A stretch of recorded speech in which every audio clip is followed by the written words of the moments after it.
Welcome, here I've got DOOGEE S96 Pro and I'm gonna show you how to change photo size in the camera app at this device. Let's start by tapping to the camera button to open it, and for now we are in the standard photo mode. From here let's go to the right corner. When we pick this button, we get access to more options about the camera we can manage with the picture size from the left. So let's pick it.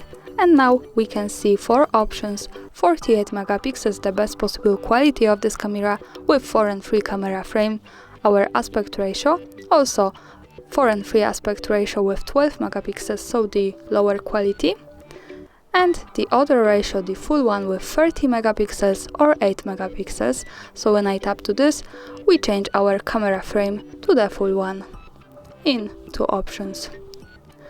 And of course, by tapping to the picture size once again, we can easily go back to 4:3, the original one, with the best possible quality here. And that's all. Thanks for watching, subscribe our channel and leave the thumbs up.